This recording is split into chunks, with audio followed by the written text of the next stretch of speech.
All set, life is good.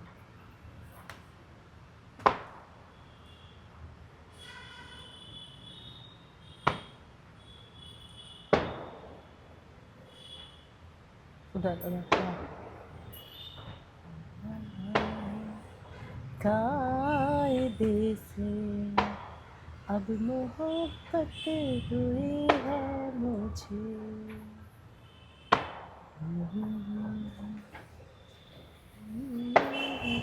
एक जो ईमानदार रिश्ता होता है ना, उसके झगड़े कैसे होते हैं?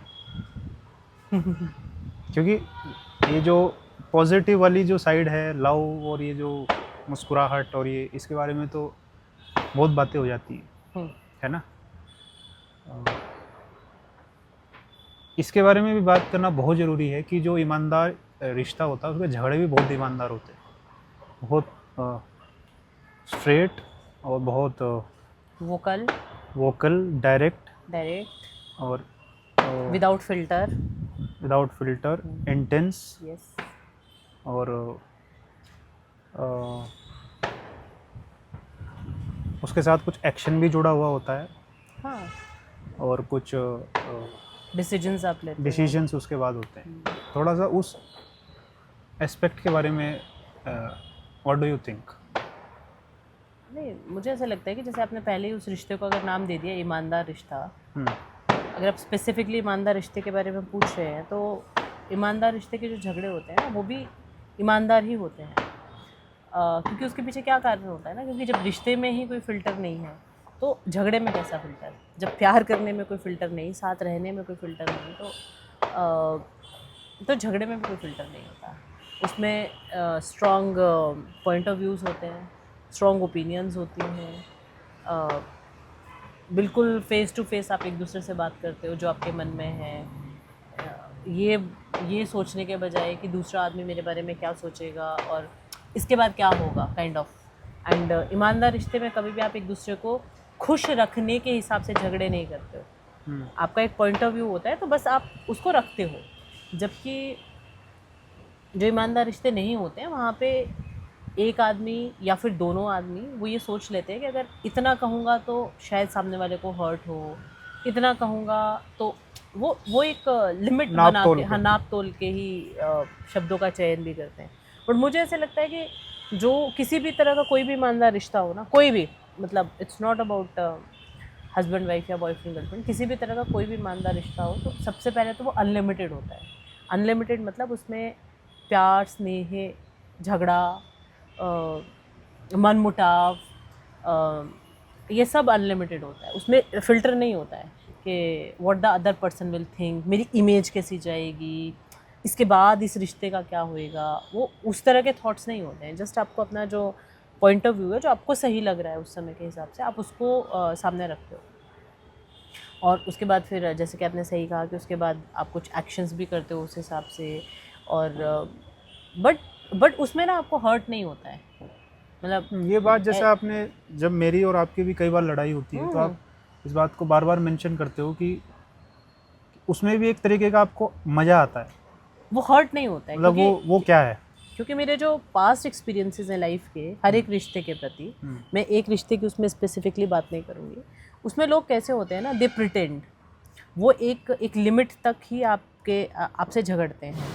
तो वो एक्सप्रेस नहीं कर पाते कि उस समय वो एग्जैक्टली क्या सोच रहे हैं. अगर वो आपके बारे में कुछ बुरा सोच रहे हैं या कुछ गलत सोच रहे हैं या आप फिट नहीं हैं उनके साथ किसी भी तरीके से, तो आपको वो देयर एंड देन बोल देना चाहिए. वो क्या होता है ना, वो जमा होता जाता है और सालों तक जब वो जमा हो जाता है ना, तो गटर जैसी स्मेल आती है. फिर उससे वो सड़ जाता है. वो आदमी भी सड़ जाता है और फिर वो रिश्ता भी सड़ जाता है. बट अगर वो कोई भी बात आई, आपने देयर एंड देन वो एक्सप्रेस करी, आपने अपना पॉइंट ऑफ व्यू रखा कि मुझे ये पसंद है, मुझे पसंद नहीं है, अच्छा ये आप जो कह रहे हो मैं इससे असहमत हूँ, बजाय इसके कि उस समय हम फेक सहमति दे देते हैं कि ओके भाई आई अग्री विद यू, और 5 साल के बाद आपको याद आता है कि अरे उस समय मैं तो सहमत नहीं था बट मैं तुम्हारे साथ था. मतलब तो वो उसमें मिलावट हो जाती है और जो डिज़ास्टर हो जाता है.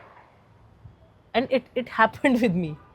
मेरे साथ ऐसा हुआ है, और एक रिश्ते में नहीं हुआ है, काफ़ी सारे रिश्तों में ऐसा हुआ है कि मेरे आसपास जितने रिश्ते थे उन्होंने बहुत सारी चीज़ें मन के अंदर दबा के रखी और फेक सपोर्ट दिया मुझे, जबकि अंदर से बात कुछ और चल रही है। अगर उसी समय ही वो बातें एक्सप्रेस करी जाती कि oh you are not a like good daughter और गुड सिस्टर और अ सूटेबल पार्टनर और misfit in the society kind of a thing, तो बहुत सारी चीज़ें डैमेज होने से बच जाती, उनकी लाइफ में भी और मेरे लाइफ में भी।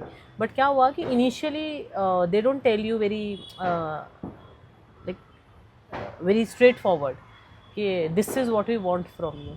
वो बस शुगर कोटिंग करते रहते हैं और अंदर से करेला ही निकलता है। तो इट्स बेटर कि वो करेला अगर प्लेट में सजा हुआ है, ईमानदार रिश्ते में वो करेले में शुगर कोटिंग नहीं होती, वो करेला ही होता है, आपको दिख रहा होता है वो करेला है, आप खाओ वो कड़वा ही लगेगा। बट जो बेईमान रिश्ते होते हैं ना, उसमें वो शुगर कोटेड होता है, पहले तो उसमें मीठा स्वाद आता है बट एट द एंड वो करेला ही होता है। तो ऐसा मेरा अनुभव कहता है। It's better to have a like honest fight, और उसमें आप अपना जो ऑनेस्ट पॉइंट ऑफ व्यू है, जो straight forward in spite of thinking about this thing कि सामने वाला आपके बारे में क्या सोचेगा, वो रखना चाहिए। और कहीं ना कहीं मतलब देखिए ये भी तो है ना कि अगर दो ईमानदार लोग अगर साथ में रह रहे हैं तो एक तरीके से उनका ये ड्यूटी भी है ना कि अगर उनको सामने वाले के अंदर कोई चीज़ गलत लगी, अगर उनको ऐसा लगा कि कोई चीज़ सुधार की ज़रूरत है या कोई चीज़ मतलब सही नहीं आपको लग रही है, जो उसके ग्रोथ में बाधा है, तो आपकी एक तरीके से ड्यूटी भी है ना कि आप उसको अपफ्रंट उसके मुंह पे बिना किसी लाग लपेट के, बिना किसी वो जो शुगर कोटिंग के और बिना किसी इनडायरेक्ट और ये वो बीटिंग अराउंड द बुश करके आप अगर उसको सीधा सीधा उसके मुंह पे बता दो, अब हो सकता है उसका रिजल्ट कुछ भी हो, मतलब एक्शन उसमें कुछ भी हो, कई बार एक्सट्रीम भी हो जाए और कई बार वो आपका रिश्ता टूट भी सकता है। बट कहीं ना कहीं जो आपकी ड्यूटी है वो आपके उस रिश्ते को बचाने से बड़ी है ना। मतलब नहीं तो फिर ईमानदारी किस बात की है। अब जैसे आपने ये कहा ना कि कई बार रिश्ता टूट भी सकता है, इसमें मुझे क्या लगता है कि करेला तो कड़वा ही होता है। आप अगर उसको डायरेक्ट करेला प्रस्तुत करोगे तब भी वो कड़वा होएगा, आप उसको शुगर कोट करके करेला दोगे तब भी करेले का नेचर है कड़वा होना। तो अगर किसी रिश्ते को टूटना ही होगा तो बस वो थोड़े टाइम तक प्रोलॉन्ग हो जाएगा, मतलब वो उस बेईमानी के पीछे छिप जाएगा, एट द एंड वो टूट ही जाएगा। अगर मतलब दोनों में से एक भी ईमानदार हो उस रिश्ते में, and I am talking about any kind of relationship, specifically I am not like talking about any specific relationship. अगर दोनों रिश्ते में दो लोग हैं और उसमें से अगर एक भी ईमानदार है तो वो नहीं ही टिकता है, क्योंकि जैसे ही उसको करेले का स्वाद आएगा ना कि अरे अभी तक तो ये शुगर का स्वाद आ रहा था एंड सडनली करेला, तो वो उसको पता चल जाएगा कि कड़वा है। और जो जैसे हम जो बात करें ना ईमानदारी, वो कहीं ना कहीं अगर आपके अंदर आत्मसम्मान नहीं है तो ईमानदारी आ नहीं सकती। हाँ, राइट। और अगर आपके अंदर भी आत्मसम्मान है और मेरे अंदर भी आत्मसम्मान है तो वो अगर मैं रहेगी। अपनी इंडिविजुअल लाइफ में उस आत्मसम्मान को किसी के सामने गिरवी नहीं रखता हूँ, आप भी नहीं रखते हो, तो when it will come to means अगर fight between you and me, तो मैं आपके सामने भी अपने आत्मसम्मान को कभी गिरवी नहीं रखूंगा ना। राइट। और आप भी नहीं रखोगे ना, अब चाहे उसमें कुछ भी हो जाए, एब्सोल्युटली, लेकिन आप भी उसमें इररिलेवेंट हो गए ना। मतलब आत्मसम्मान मेरा आपसे बड़ा हो गया। एक्चुअली वो आपकी प्रायोरिटी में लिस्ट पे ऊपर आता है ना than that of any relationship. सबसे पहले मतलब मेरे लिए तो ऐसा है, बाकी मुझे नहीं पता, सबकी अपनी अपनी प्रायोरिटी लिस्ट होती है। जैसे मेरी प्रायोरिटी लिस्ट में जो सेल्फ रिस्पेक्ट होती है, जो आत्मसम्मान है, वो सबसे ऊपर आता है, और उसके बाद बाकी सारी चीज़ें आती है, रिश्ते, नाते, फाइनेंसेस, सोसाइटी, ये सारी चीज़ें उसके बाद आती है। बट हो सकता है किसी के लिए सोसाइटी जो है प्रायोरिटी लिस्ट में सबसे ऊपर हो, तो वो उस सोसाइटी को के नॉर्म्स को प्रोटेक्ट करने के लिए वो अपने आत्मसम्मान को हो सकता है तीसरे चौथे नंबर पे, तो वो उसको नहीं ही ऊपर रखेगा। इस चीज़ को एक अलग तरीके से प्रेजेंट किया जाता है, आपने कई बार देखा भी होगा, सुना भी होगा, ऑब्जर्व किया होगा कि रिश्तों को बचाने के लिए अपने ईगो को साइड में रखना चाहिए, कॉम्प्रोमाइज कर लेना चाहिए। मैंने तो कॉम्प्रोमाइज शब्द सुना है अपनी लाइफ में काफी बार। अपनी ईगो को छोड़ो, ये छोड़ो, वो छोड़ो, और भाई रिश्ते बचाओ, रिश्ते इतने मुश्किल से मिलते हैं। और you know somehow you protect them, side you नहीं, उसको साइड में रखो वो, बट उसमें प्रोटेक्ट शब्द नहीं होता है, द एग्जैक्ट वर्ड्स आर कि कॉम्प्रोमाइज करना पड़ता है तभी रिश्ते चलते हैं। एग्जैक्ट लाइंस जो हैं आपको यही बोली जाती हैं कि कॉम्प्रोमाइज करोगे तो रिश्ते चलेंगे, बट अगर कॉम्प्रोमाइज करके ही रहना है तो किसी चीज़ को चला के क्या फ़ायदा। मतलब अगर आपके अंदर ईगो ही नहीं बची हाँ तो आप जिंदा लाश बन गए ना। हाँ, मतलब चाहे आप लड़का हो चाहे आप लड़की हो, अगर आपके अंदर ईगो नहीं है तो मतलब फिर पॉइंट क्या है आपके जीने का? मतलब आप बेसिकली फिर कर क्या रहे हो? वेरी ट्रू, क्योंकि मैं तो ईगो के समर्थन में हूँ। अब हो सकता है कि बहुत सारे लोग मेरी चीज़ मतलब लाइफस्टाइल से सहमत ना हो, मेरी बातों से सहमत ना हो, बट मैं तो जो जिस आदमी के अंदर ईगो है मैं उसका बहुत सम्मान करती हूँ, क्योंकि ईगो ना एटलीस्ट आपको अब वो ईगो सही है या गलत है मैं उस तरफ नहीं जा रही हूँ। ईगो आपको एटलीस्ट अपना सम्मान करना सिखाती है कि आपको अपने आप को प्रायोरिटाइज करना है ओवर एवरीथिंग। और जब भी आपके उस ईगो को या उस चीज़ को कोई भी चीज़ अगर अटैक करने की कोशिश करती है तो आप सबसे ऊपर उसे रखते हो देन दैट ऑफ एवरीथिंग। और एक पॉइंट पे आके आपका टेस्ट तो किया ही जाएगा, मतलब उस ईगो का टेस्ट तो किया ही जाएगा कि आप उसके लिए क्या प्राइस कितनी पे कर सकते हो, मतलब किस हद तक जा सकते हो। तो उस कॉन्टेक्स्ट में मतलब जैसे आपकी स्टोरी में झांका जाए तो you have left so many persons due to this ego, self respect and so called मतलब very intimate persons. Till date do you feel any regret कि इतना सारा जो destruction you have, you know, step by step you have destroyed every relation because of the so called self respect or ego? How do you see it and do you feel any regret about this till date? I don't have any regret while protecting my self respect. I have done so much in life, क्योंकि मेरे self respect को protect करना this is always my top priority. मेरे आत्मसम्मान का सम्मान करना मेरे लिए हमेशा से ही सबसे उच्चतम रहा है, और उसके लिए लाइफ ने मेरे से जो कीमत मांगी है उसमें किसी को छोड़ना है, किसी के साथ रहना है, कोई नौकरी करनी है, कोई नहीं करनी है, किससे क्या लेना है, किसको क्या देना है। I have done everything for my top priority and और मुझे कोई रिग्रेट नहीं, कोई भी रिग्रेट नहीं। एक मुझे अपने लाइफ के किसी एक छोटे से डिसीजन के लिए भी कोई रिग्रेट नहीं टिल डेट। उसमें कभी ऐसा रिफ्लेक्शन भी नहीं आपको हुआ कि शायद ये वाला जो मेरा जो डिसीजन था वो कहीं ना कहीं मैंने जिद में आके या मैंने गलत ले लिया ये डिसीजन, शायद मुझे नहीं लेना चाहिए था? नहीं, ऐसा कोई डिसीजन नहीं है आपकी लाइफ में? मुझे आज तक अपने किसी भी डिसीजन पे सेकंड थॉट कभी नहीं आया कि अगर मैंने अदरवाइज सोच लिया होता, मतलब अगर मैंने कुछ और कर लिया होता। उस समय नहीं आया होगा जिस समय डिसीजन लिया, बाद में भी नहीं आता है, नहीं आता। अब मैं ये नहीं कह रही कि जो मैंने डिसीजन लिया मे बी वो दूसरों के लिए गलत हो, मे बी वो नहीं, मैं आपकी नज़रों से जानना मेरी नज़रों से वो मेरे लिए गलत नहीं है, और मुझे किसी भी चीज़ का कोई रिग्रेट नहीं है आज तक, क्योंकि मेरा मुझे जो लगता है मेरे लिए मेरा धर्म मेरी सेल्फ रिस्पेक्ट को प्रोटेक्ट करना है।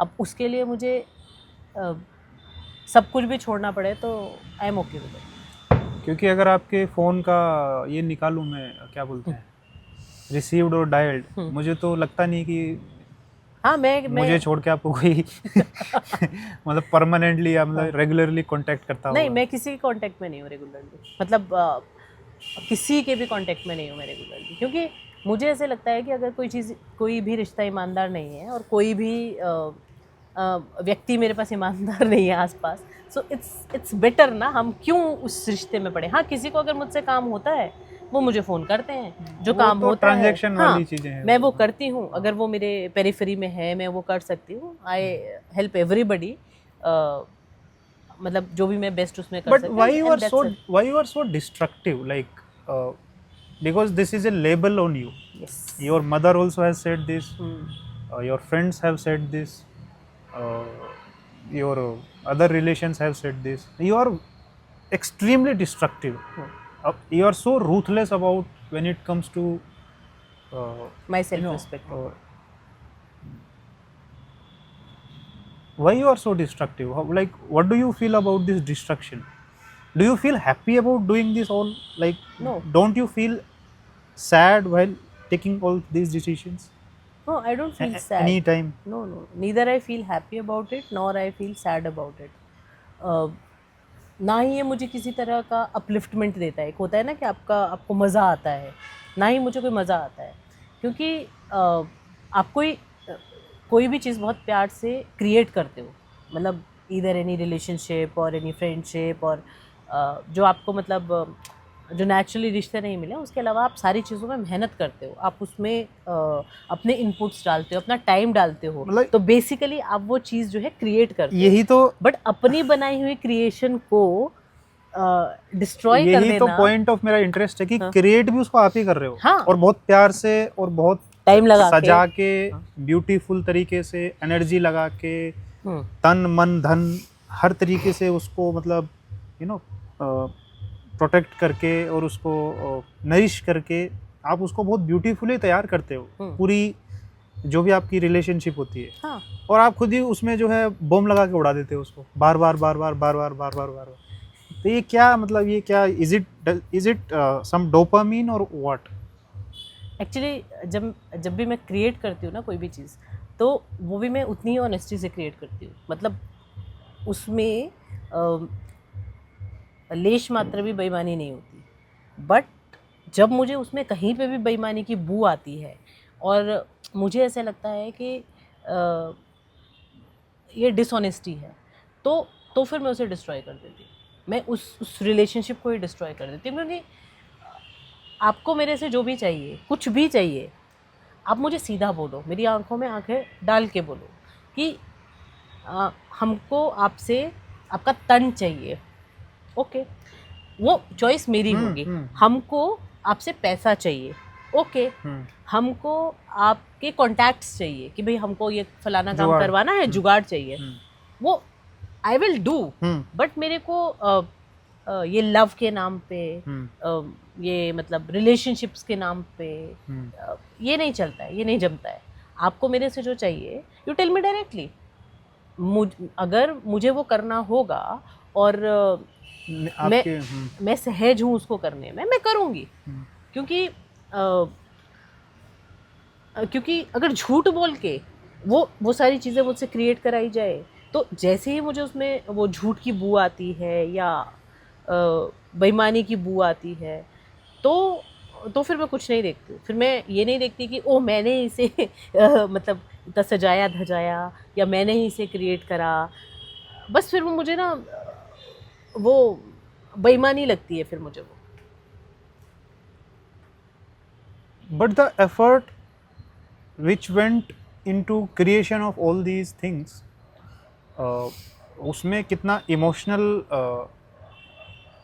अप डाउन हुआ. तो वो इमोशनल साइड जो है वो क्या डिस्ट्रॉय हो जाती है आपकी, या आप उसको दिखाते नहीं हो किसी को? मतलब एटलीस्ट कुछ मुद्दों में मैंने तो देखा है आपकी उस इमोशनल साइड.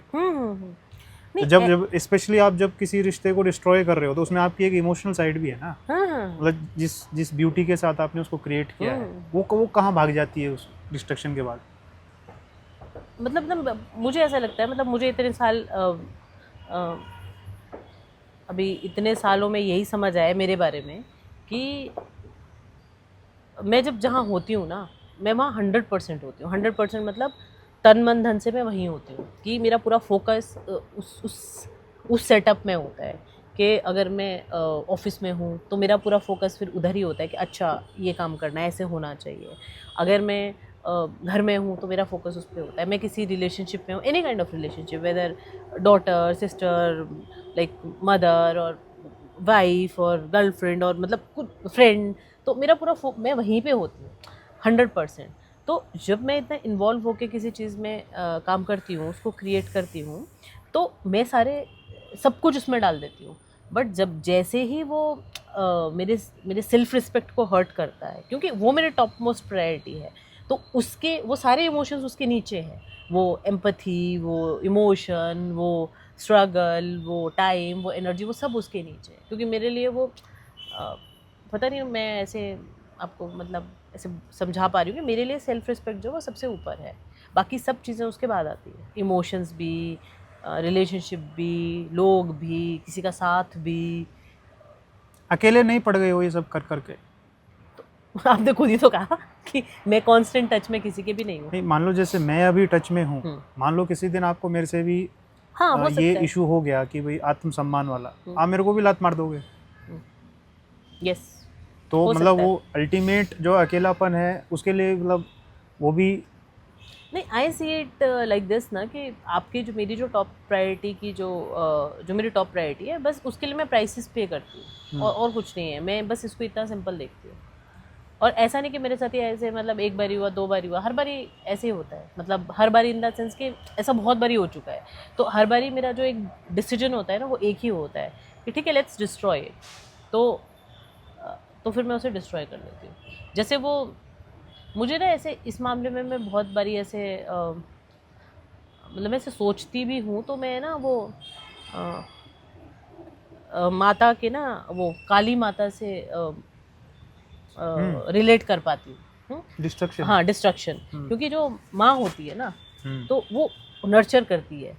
जब माँ का जो दूसरा रूप है वो नर्चर करता है, वो क्रिएट करता है, वो उसको बढ़ाता है। बट जैसे ही उसे ऐसे लगता है कि आउट ऑफ द लिमिट। हाँ, ये अभी ये सही नहीं है, संहार हाँ, मांग रहा है, तो वो अपनी बनाई हुई क्रिएशन को ही डिस्ट्रॉय कर देती है। तो उसमें मैं ना माँ काली से बहुत रिलेट कर पाती हूँ। तो अगर मुझे ऐसा लगता है कि अगर माँ काली गलत नहीं है, तो शायद मैं भी गलत नहीं हूँ, क्योंकि वो क्रिएट करने में भी तो मैं ही एफर्ट डालती हूँ ना। मैं किसी दूसरे की क्रिएशन को कभी भी नहीं छेड़ती हूँ।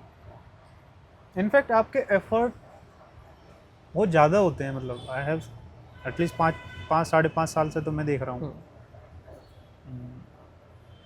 और ऐसा बहुत नहीं, ट्रेमेंडसली आप एफर्ट डालते हो किसी रिश्ते को बिल्डअप करने में। हाँ, और ऐसा नहीं है कि मतलब कि आई हेट दोज पीपल या ऐसा कुछ नहीं है। मैं बस वहाँ से अलग हो जाती हूँ, और कुछ नहीं है कि मैं अलग हो जाती हूँ। कि या तो मैं ईमानदारी से रहती हूँ या मैं नहीं रहती हूँ, बस बीच का मुझे मध्यम मार्ग नहीं आता है, वो बैलेंसिंग वाला। एक्चुअली आप मुझे एक्सट्रीमिस्ट भी कह सकते हैं इसमें। मेरे को वो ऐसे बीच का नहीं आता है कि थोड़ा इधर का कर लेते हैं, थोड़ा उधर का कर लेते हैं। किसी ने कुछ किया है इधर? नहीं नहीं किया है, देखिए इधर। तो मुझे वो ऐसा बीच का सब ऐसा नहीं आता है कि जिसको वो कहते हैं ना मध्यम मार्ग या बैलेंस बना के चलो, शायद नहीं आता है मुझे वैसा। तो उस मामले में भी मैं बहुत बारी ऐसे सोचती हूँ कि वाई बैलेंस, मतलब नहीं बनता है मेरे से बैलेंस। बेईमानी और ईमानदारी के बीच में ना मैं बैलेंस नहीं बना पाती। मतलब या तो ज़ीरो है तो ठीक है, या 100% ईमानदारी, बस उतना ही।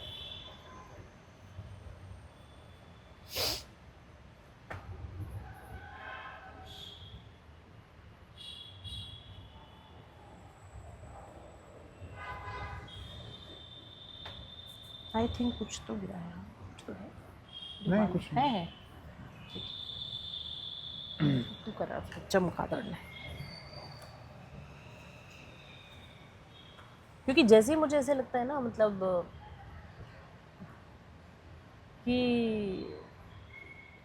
ऐसा नहीं है कि मैं बहुत बड़े मतलब मैं ऐसे देखती भी हूँ, मैं मौके भी देती हूँ, मैं सोचती भी हूँ कि अच्छा हाँ, शायद मैं गलत सोच रही हूँ, मुझे ऐसे लगता है जब मैं होती हूँ वहाँ पे। बट जब मुझे वो दिख ही जाता है, मुझे साफ साफ दिख जाता है कि अरे नहीं, ये इंसान कह तो कुछ और रहा है, एक्शन कुछ और है और बोल कुछ और रहा है। ना हम तो इसको प्यार का दे रहे हैं, बट एक्शन में ऐसे नहीं है। क्योंकि अगर आप ऑब्जर्व करोगे तो जो पूरी व्यवस्था चल रही है, चाहे आप उसको सोशल बोलो, फैमिली वाली व्यवस्था बोलो, और इन्हें ऑफिस की व्यवस्थाएं बोलो, और भी यू नेम देम, वो मेजॉरिटी जो फिलॉसफी है वो यही है कि एडजस्ट करो, लाइक कॉम्प्रोमाइज। यू नो कि 100, इनफैक्ट ये इस तरीके की बात बहुत बोली जाती है कि कोई भी 100% क्या बोलते हैं परफेक्ट नहीं होता। हर किसी में कुछ ना कुछ दिक्कत होती है, तो अगर कोई दिक्कत है किसी में तो आप उसको ये मान के नहीं अपनी लाइफ से हटा दो कि भाई उसमें दिक्कत है, तो आप भी तो, आपके अंदर भी तो दिक्कत है, तो इस वजह से आप सामने वाले को भी एज इट इज़ एक्सेप्ट करो। इनफैक्ट इस चीज़ को ग्लोरीफाई किया जाता है कि आप किसी की दिक्कतों को, किसी की गलतियों को एज इट इज़ एक्सेप्ट करो, नहीं और उसको वो थोड़ा हाँ, नाम दे देते हैं बाद में इसका, इन ए वे लव का, कि भाई ये लव है। आपने जो पहली बात कही ना कि no one is perfect, I agree with it. Perfect कोई नहीं होता है, सबके अंदर कुछ ना कुछ फ्लॉज होते हैं, and I M okay with the flaws. मुझे फ्लॉज से कोई समस्या नहीं है, बट वो फ्लॉ बेईमानी नहीं होना चाहिए। बेईमानी को छोड़ के, झूठ को छोड़ के, कोई भी फ्लॉ है मतलब it's okay for me. But that is the only flow human has. नहीं उसके नहीं, मैं एक पर्सनालिटी की बात कर रही हूँ कि आदमियों में ऐसा नहीं होता। कईयों को एंगर इश्यूज होते हैं, कईयों को मतलब कईयों की इनकम इतनी अच्छी नहीं होती, कईयों के लुक्स इतने अच्छे नहीं होते। फ्लॉज तो किसी भी तरह के हो सकते हैं ना। और कईयों के आप मतलब उन चीज़ों की बात कर रहे हो। मैं मतलब ओवरऑल एक बात कर रही हूँ कि आपके अंदर 10 चीज़ें हैं, बट मेरी डिमांड ये है कि 8 जैसे भी हों, बट 2 चीज़ें ये होनी चाहिए, एक ईमानदारी और एक सच। 8 चीज़ों पे मैं वो इम्परफेक्शन वाला चीज़ ले सकती हूँ कि हाँ ठीक है, no one is perfect, but ये 2 चीज़ों में अगर परफेक्ट नहीं है और 8 हैं भी, I am not okay with that. But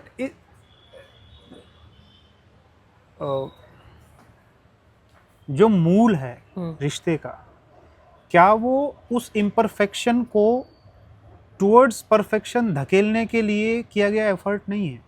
कि ठीक है आप इम्परफेक्ट अभी हो, मान लो, इसका मतलब आप बेईमान हो, तो मेरी ड्यूटी ये है कि मैं आपकी बेईमानी को उजागर करूं, उसको एक्सपोज करूं, और उसको डायग्नोज भी करूं, और उसको अगर मेरे कैपेबिलिटी है तो उसको ट्रीट भी करूं, और मैं उस इम्परफेक्शन को आपके अंदर से कम करने की कोशिश करूं।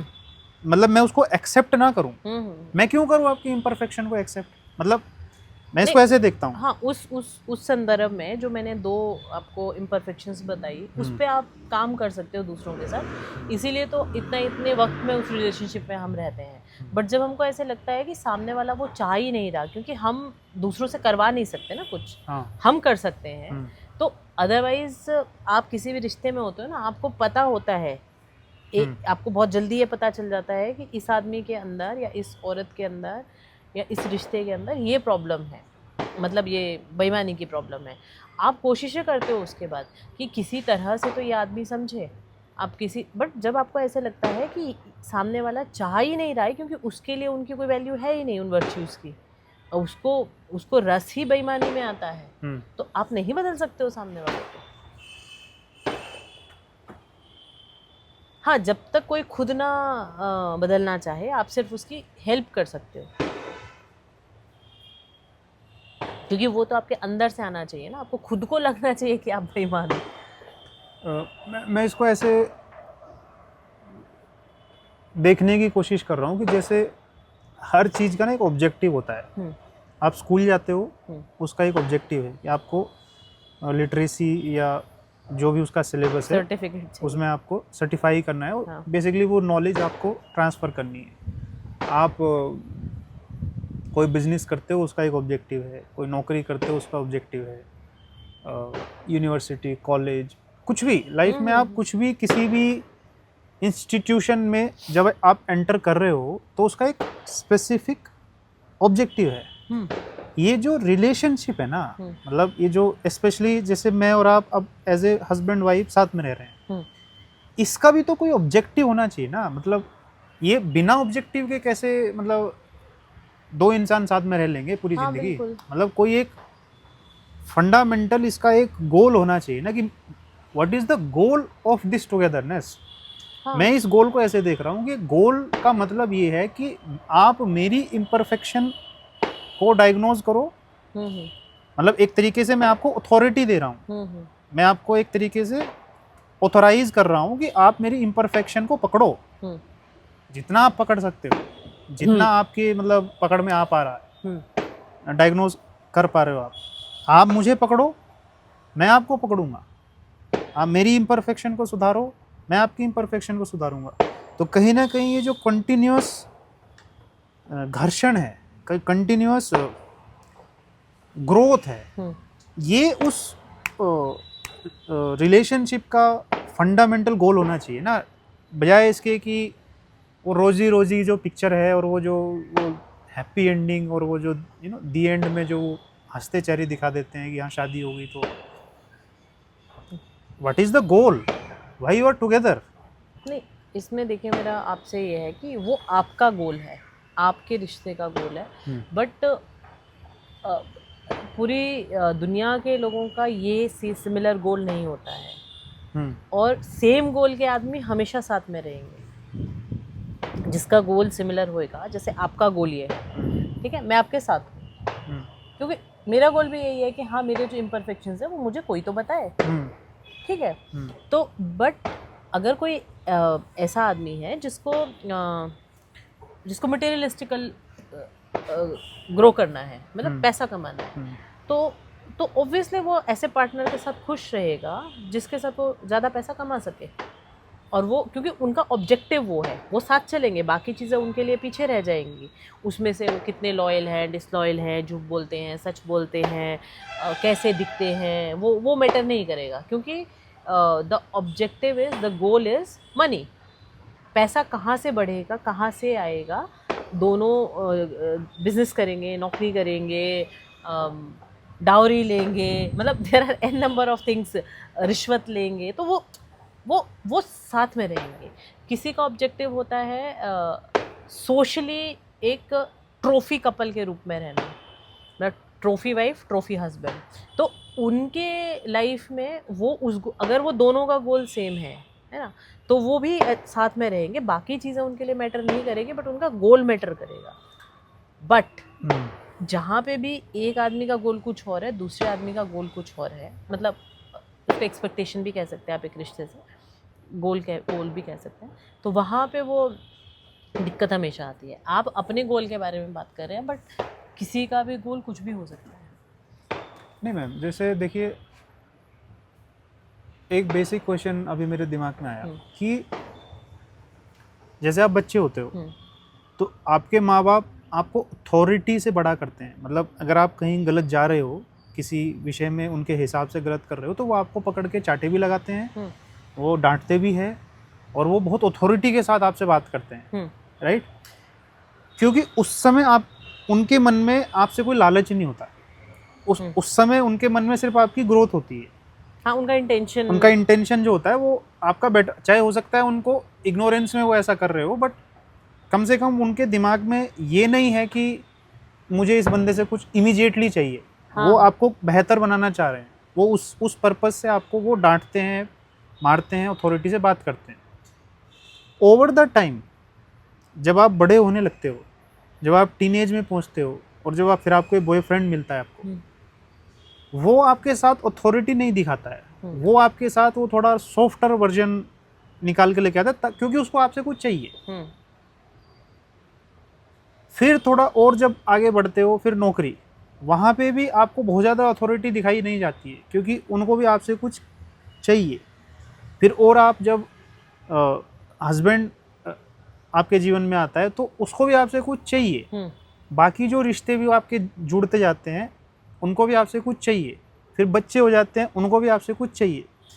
तो यहाँ पे मेरे बेसिक डाउट क्या आ रहा है कि जो अथॉरिटी थी इंसान के जीवन में, जो उसको पकड़ के झंझोड़ के ऐसे बोलता था कि तू गलत कर रही है और तू मतलब ये गलत है, डोंट डू दिस, जो इतनी अथॉरिटी के साथ आपको बोलता था, वो धीरे धीरे धीरे आपकी लाइफ में ना वो वर्ड गायब हो जाता है।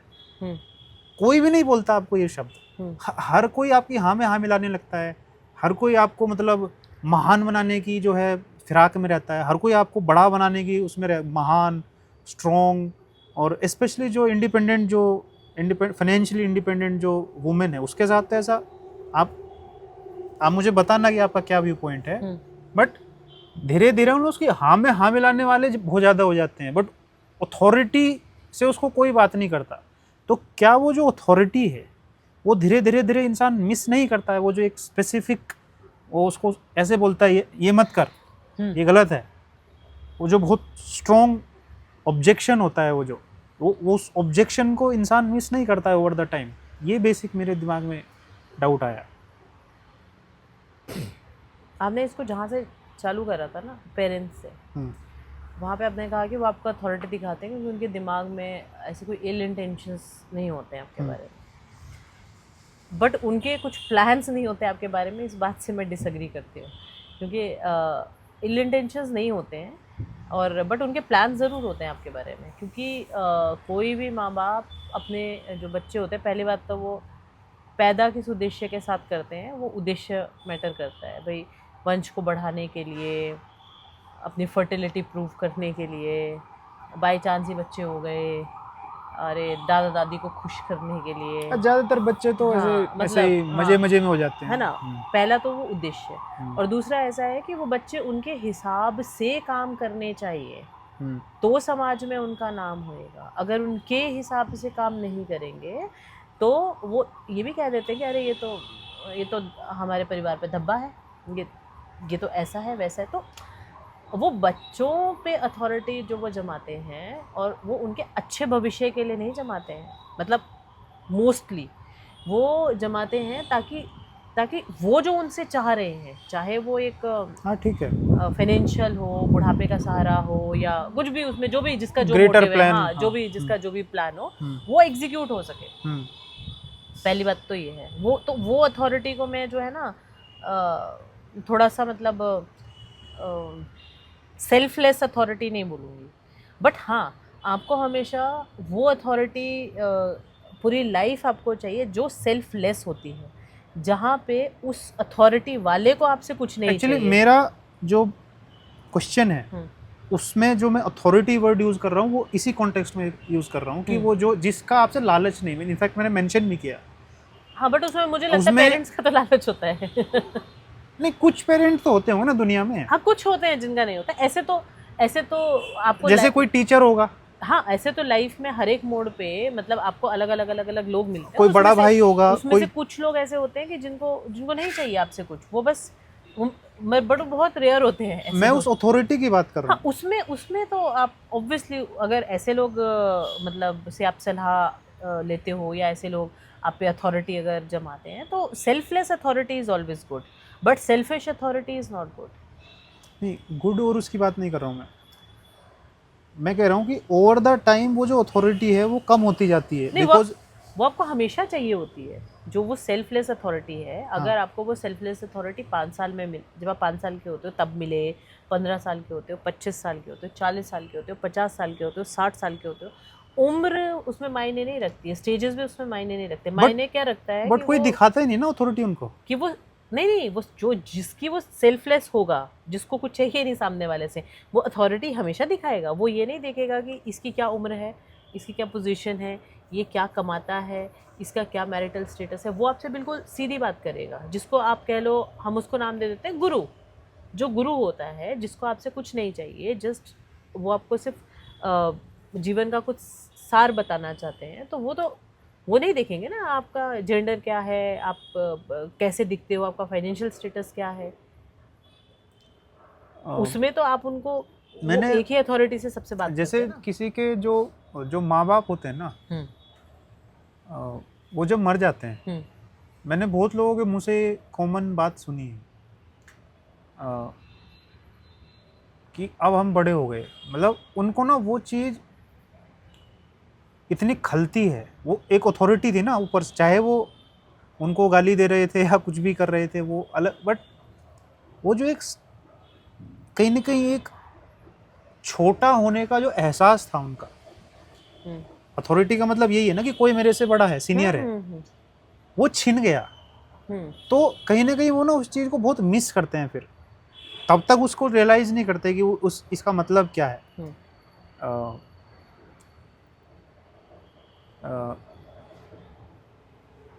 तो आप उस अथॉरिटी को, मतलब आपके जीवन में आप उस अथॉरिटी को कैसे देखते हो? आप मिस नहीं करते उस चीज़ को, या आपके लिए वो अथॉरिटी मायने नहीं रखती? एक्चुअली मेरे लिए पर्सन मायने नहीं रखता। या आप अपने आप को छोटा कभी महसूस नहीं कराना चाहते? नहीं नहीं नहीं, मैं ये कह रही हूँ कि मेरे लिए पर्सन मायने नहीं रखता है कि वो अथॉरिटी, और उम्र भी मायने नहीं रखती है कि वो अथॉरिटी आपको कौन दिखा रहा है। मेरे लिए ये मायने रखता है कि वो जो अथॉरिटी जताने वाला है वो सेल्फलेस होना चाहिए। वो किसी भी उम्र में मुझे मिले, किसी भी जेंडर का मुझे मिले, वो मुझे स्वीकार है। किसी भी रिश्ते में मुझे मिले, वो मुझे स्वीकार है। बट अगर वो सिर्फ इसलिए मेरे पे अथॉरिटी दिखा रहे हैं क्योंकि वो मेरे माँ बाप हैं, या क्योंकि वो मेरा हस्बैंड है, या क्योंकि वो मुझसे उम्र में कोई बड़ा है, तो मैं उस अथॉरिटी को नहीं मानती। मैं उसमें किसी की अथॉरिटी नहीं मानती। बट हाँ, अगर कोई सेल्फलेस अथॉरिटी दिखा रहा है, जिसको कहते हैं निस्वार्थ अथॉरिटी, निस्वार्थ आप पे नियंत्रण बता रहा है, उसको आपसे कुछ नहीं चाहिए, बस आपका बेटरमेंट, उसका एक ग्रोथ, एक उसका मोटिव है। आपको समझ में आ जाता है? हाँ, मतलब समय कैन यू डिफरेंशिएट हाँ, समय लगता है। These two emotions? हाँ, उसमें भी सेम वही फैक्टर काम करता है कि जो आपसे ईमानदारी से बात करेगा ना, वो आपसे रोज़ी रोज़ी बात नहीं करता है हमेशा कि वो जो आपको अच्छी लगे और आपके हिसाब से बात करे, वो ऐसा नहीं होता है। और वो एक सा नहीं होता है, वो फ्लक्चुएट होता है, क्योंकि वो ऐसा होता है कि वो आपके एक्शंस के हिसाब से आपसे बात करता है कि आपने कुछ अच्छा करा, वो जो निस्वार्थ होएगा वो उसकी प्रशंसा करेगा। आपने कोई एक्शन जो है वो सही नहीं करा, वो उसी ही उसमें, ऐसा नहीं कि उसमें फिर आपको वो प्रशंसा करेगा या नहीं बोलेगा, वो वैसे ही आपको डांटेगा भी। फिर आपने कुछ अच्छा एक्शन करा, वो आपकी प्रशंसा करेगा। तो वो जो निस्वार्थ अथॉरिटी जो आप पे जताएगा, वो ये नहीं सोचेगा कि जब मैं प्रशंसा करूँगा तो इसकी नज़रों में मेरी इज्जत बढ़ जाएगी, और जब मैं डांटूँगा तो ये मेरे बारे में क्या सोचेगा या सोचेगी, या मेरा इसके साथ संबंध जो है वो कैसा रहेगा। तो उसको मैं निस्वार्थ कहती हूँ कि उसको ये भी नहीं होता है कि सामने वाला मुझे प्रेम दे, या सामने वाला मुझे सम्मान दे, या सामने वाला मुझे नफरत दे, उसको फ़र्क ही नहीं पड़ता इस चीज़ से। ये जो निस्वार्थ अथॉरिटी जिसकी आप बात कर रही हो, क्या ये सबको नहीं चाहिए होती है? ये तो सबके लिए बहुत ज़रूरी है। जैसे आपने ये कहा ना कि जो आपसे बड़े, अगर कोई उम्र में बड़ा है और अनुभव मेरे से ज़्यादा है, बट वो निस्वार्थ अथॉरिटी वाला नहीं है, मैं नहीं मानती ऐसी अथॉरिटी। अगर कोई मेरे से रिश्ते में कोई बड़ा है और वो स्वार्थी है और फिर मेरे पे अथॉरिटी जता रहा है, तो मैं नहीं मानती ऐसी अथॉरिटी। बस बात इतनी सिंपल सी है कि जो निस्वार्थ भाव से कोई भी काम कर रहा है, वो किसी भी जेंडर का है, वो किसी भी उम्र का है, वो कुछ भी काम कर रहा है अपने पालन पोषण के लिए, मुझे उसकी अथॉरिटी स्वीकार है। क्योंकि आपने इस टाइप के केसेस भी ऑब्जर्व किए होंगे जहाँ पे टू मच नाइसनेस भी ना एक तरीके के लोगों को बोर्डम हो जाती है, उस चीज़ चिढ़ हो जाती है कि ये टू मच नाइसनेस क्या है, मतलब इतना नाइस कोई कैसे हो सकता है। तो वो क्योंकि कहीं ना कहीं वो उसमें स्वार्थ देख रहे होते हैं कि ये नाइस बना हुआ है क्योंकि इसको स्वार्थ है, तो वो उसको चिढ़ होती है उस बात से कि भाई इतना नाइस मत बन, मतलब इतना नाइस होने की जरूरत नहीं है, थोड़ा तो अथॉरिटेटिव हो, थोड़ा तो अपना स्टैंड ले किसी बात। तो साधारण भाषा में ज़्यादा मीठा खाएंगे तो डायबिटीज़ हो जाएगी। आप हर टाइम मीठा नहीं खा सकते हैं, क्योंकि उससे आपके जब सेहत पे नेगेटिव इम्पैक्ट पड़ेगा, तो आप हर टाइम मीठे भी नहीं रह सकते हैं, मतलब एक ही जोन में नहीं रह सकते, क्योंकि हम सब मनुष्य हैं और हमारे अंदर, सब मनुष्यों के अंदर सब तरह के इमोशंस है, जिसमें गुस्सा भी है, जिसमें प्यार भी है, जिसमें जेलस भी है, हेट्रेड भी है। तो ऐसा तो नहीं हो सकता ना कि एक आदमी हर टाइम एक ही जोन में रहे, या तो अगर कोई हेट्रेड जोन में रहता है तो वो हेट्रेड जोन में रहे और उसके अंदर प्यार नहीं है, या अगर कोई सिर्फ ऐसे रोज़ी बातें कर रहा है तो रोज़ के साथ भी कांटे तो होते ही है ना, तो उसमें कांटे नहीं है। तो जो भी मनुष्य आपके साथ एक सा व्यवहार करे, मुझे ऐसा लगता है कि उसमें कुछ गड़बड़ है, मतलब क्योंकि दिल की धड़कन भी हमारी ऐसे से चलती है, ऐसे तो नहीं चलती है ना। तो जब सब चीज़ों में परिवर्तन है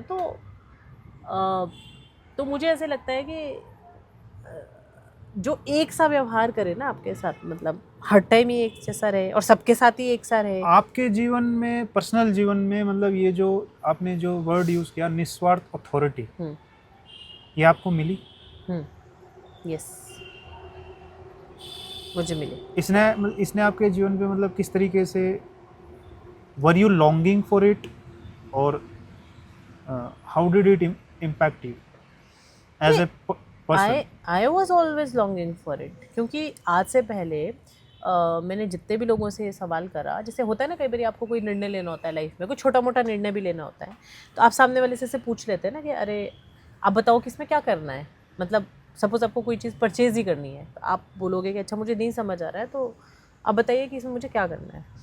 तो मुझे मेरे लाइफ में हमेशा यही जवाब मिला कि तुम देख लो क्या करना है, मतलब you are independent about everything, about everything. हाँ। मुझे सामने से ना कोई ऐसे सुझाव नहीं मिला, मतलब और तो उस चीज़ ने क्या करा ना, उस चीज़ ने कभी मेरे को मतलब एक दूसरा किसी का पॉइंट ऑफ व्यू मेरे सामने आया नहीं, क्योंकि जब दूसरे ने रखा ही नहीं, दूसरे ने ये कहा कि भाई तुम देख लो क्या करना है, किसी भी चीज़ तुम देख लो क्या करना है।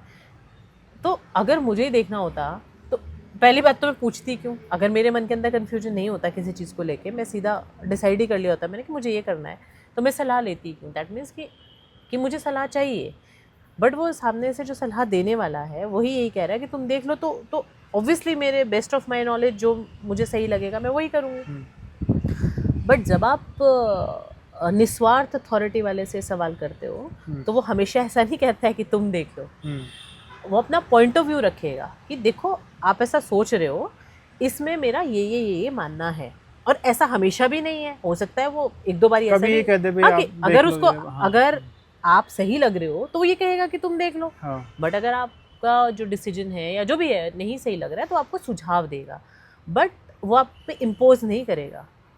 वो आपको ये कहेगा कि देखो मेरा इसमें ये सुझाव था, ये चीज़ गलत है, और ये मैं तुम्हारे मुंह पे कह रहा हूँ कि ये चीज़ ऐसे नहीं ऐसे होनी चाहिए, इसके आगे तुम्हारी खुद की समझ है। अच्छा, यहाँ पे ना एक हल्का सा कॉन्ट्राडिक्शन आता है कि, और ये मतलब काफ़ी बार डिस्कशन में बहुत लोगों से जब डिस्कशन हुआ तो उसमें ये कॉन्ट्राडिक्शन उठता है कि मान लो एक तरफ आप अपने आप को एक इंडिपेंडेंट इंसान के रूप में एक्सप्रेस कर रहे हो कि आई एम स्पेशली मैं वुमेन के पर्सपेक्टिव से बात कर रहा हूँ कि I am an independent women, और एक तरफ आप जब ये कह रहे हो कि आई seek advice, I seek validation on most of my choices, तो ये दोनों जो बातें हैं क्या ये कॉन्ट्राडिक्टरी नहीं है? नहीं, बिल्कुल भी नहीं है, दोनों ही बातें जो है वो फैक्ट है। ये दोनों ही बातें फैक्ट है? हाँ, ये दोनों ही बातें फैक्ट है। मतलब हाउ डज इट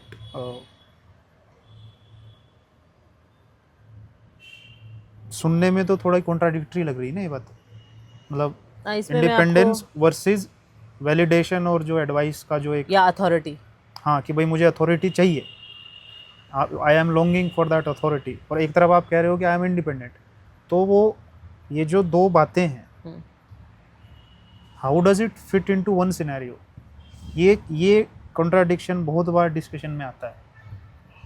हाँ, ये ऐसे होता है, ऐसे इन जनरल ये मान लिया जाता है कि जो, इसमें आपका पर्सनल क्या व्यू पॉइंट? हाँ, इन जनरल ये मान लिया जाता है कि जो महिलाएं जो है पैसे कमाती हैं वो इंडिपेंडेंट होती है, मतलब इन जनरल ऐसा परसेप्शन लेबल किया जाता है, बट ऐसा नहीं होता है। पैसे तो बहुत महिलाएं कमाती है, इंडिपेंडेंट पैसे कमाने से नहीं होता है, इंडिपेंडेंट दिमाग से होता है। पहली बात, मतलब आपका दिमाग फ्री होना चाहिए, मतलब आप यहाँ से फ्री होने चाहिए, इंडिपेंडेंट होने चाहिए, पैसे से नहीं इंडिपेंडेंस, क्योंकि खरीदने की चीज़ थोड़ा नहीं है इंडिपेंडेंस कि आपके पास ज़्यादा पैसा होगा तो आप ज़्यादा इंडिपेंडेंट होंगे, it doesn't work like that. Second thing is कि हम जो एक्चुअल में इंडिपेंडेंट महिलाएं होती है वो बहुत स्ट्रांग होती हैं। जैसे इसमें मैं एग्जांपल देना चाहूँगी, मतलब मैं उदाहरण देना चाहूँगी कि जैसे पार्वती है, पार्वती अपने आप में बहुत इंडिपेंडेंट है, मतलब माता के कितने सारे रूप है, वो सब कर सकती हैं, वो लक्ष्मी हैं, वो अन्नपूर्णा भी हैं, वो नर्चर भी करती हैं, वो इनफैक्ट वो युद्ध भी लड़ लेती हैं, काली है, वो सहार भी कर देती है, सब कर देती है उसमें, तो शी इज़ सरस्वती है, हाँ, क्वाइट इंडिपेंडेंट, मतलब उनको वो इतनी इंडिपेंडेंट है तो उनको किसी की ज़रूरत नहीं है वहाँ पे, when she is independent. But क्या वो शिव के सामने सरेंडर नहीं होती? क्या वो यही तो कॉन्ट्रडिक्शन समझना है। हाँ, मैं वही कह रही हूँ कि लक्ष्मी विष्णु के सामने सरेंडर नहीं होती, क्योंकि एक इंडिपेंडेंट महिला जो होती है वो अपने से उच्चतर आदमी के सामने ही सरेंडर होंगी। आदमी means person I am talking, gender उसमें स्पेसिफिक नहीं है। वो अपने से जो ऊंचा होगा ना वो उसके सामने ही सरेंडर करेगी, अपने से नीचे वाले के सामने कैसे सरेंडर कर लेगी? नहीं, ओबियसली वो तो नहीं करेगी, इसमें तो कोई डाउट नहीं है, बट अपने से ऊपर वाला वो क्यों खोज रही है? मतलब हाँ। अगर वो इतनी इंडिपेंडेंट है, हम्म। मतलब जैसे आपने बोला कि, तो उससे ऊपर वाला है ऐसा उसके दिमाग में थॉट कैसे आ रहा है? नहीं, उसके दिमाग में ये थॉट इसलिए आता है ना क्योंकि उसको भी ये पता है ना कि अगर वो अपने से ऊंचे आदमी के साथ रहेगी तो वो ग्रो करेगी उसकी संगति में। She want growth. वो एक जगह पे स्टेगनेंट होके नहीं रहना चाहती है। इसका वो मतलब एक जगह उसके पे नहीं दिमाग में ये इन्फॉर्मेशन है कि वो अभी पूरी तरीके से इंडिपेंडेंट नहीं हुई है। वो देखो कंप्लीटली इंडिपेंडेंट नहीं हुई है वो। उसको वो जो डिपेंडेंसी वाला फैक्टर कह रहे हो ना कि वो डिपेंडेंसी क्यों होती है किसी पे, और क्योंकि वो उसके दिमाग में कैसे रहती है ये चीज़ें कि अगर मुझसे ऊपर वाले दर्जे का कोई मनुष्य होगा जो मेरी लाइफ में होगा तो मेरे जो फ्लॉज होंगे, मेरे जो इम्परफेक्शंस होंगे जिसकी आप बात कर रहे थे, वो मुझे बता पाएगा ना, क्योंकि वो तो मुझसे ऊपर है, वो मुझे देख पाएगा। तो मैं और ज़्यादा परफेक्ट हो जाऊंगी, मैं और ज़्यादा बेहतर हो जाऊंगी। तो वो बेहतरी के लिए वो अपने से हायर कॉन्शियस का हमेशा आदमी ढूंढती है, और वो आपको किसी भी रूप में मिल सकता है। अगर आपके घर में मिल जाए अच्छा, नहीं मिलता है दोस्तों में मिल जाता है, जब स्पाउसेस में अगर वहाँ भी नहीं मिलता तो लोग क्या करते हैं, आपने देखा होगा कि वो कहीं बाबा जी के पास चले जाते हैं, गुरु जी के पास चले जाते हैं, क्योंकि उनको ऐसा लगता है कि शायद वो गुरु जी की कॉन्शियसनेस जो है वो ज़्यादा है, वो किताबों में ढूंढ लेते हैं। तो वो हमेशा, क्योंकि मनुष्य जो है ना वो जानवरों जैसा नहीं है कि वो एक जैसी लाइफ जीता है, वो ग्रोथ के बारे में सोचता है। और ग्रोथ इज़ नॉट उम्र बढ़ना, ग्रोथ इज़ नॉट आपका बैंक बैलेंस बढ़ना, ग्रोथ इज़ आपका जो इंटरनल ग्रोथ होती है, जिसको लोग अलग अलग नामों से पुकारते हैं। कोई स्पिरिचुअल बोल देता है, उसको स्पिरिचुअलिटी बोल देता है, कोई आत्मा परमात्मा, बट मैं उसको इंटरनल ग्रोथ, आपकी जो आंतरिक ग्रोथ है, आप उसके एट द एंड आप उसमें ही आप जो है स्थित प्रज्ञ हो जाते हो एट द एंड। तो उसको ढूंढता है वो। बाहर का तो सब दिखावा होता है, भाई हम पढ़ लिए, हमने कमा नौकरी लग गई, बिजनेस कर लिया, पैसा कमा लिया, हमारे पास रहने के लिए घर है, फैमिली है, बच्चा है, वो सब उस मटेरियलिस्टिक वर्ल्ड का ही हिस्सा होता है। But at the end of the day आप अकेले ही आए हो, आपको अकेले ही जाना है, बट किसके साथ जाना है? उस हायर कॉन्शियसनेस के साथ, उसके साथ नहीं जिसके साथ आप पैदा हुए थे। तो लाइफ में कुछ तो ग्रो करोगे, तो उस ग्रोथ के लिए आपको हमेशा वो गुरु चाहिए। तो वो गुरु कौन होगा आपका? जो आपसे बेहतर होगा।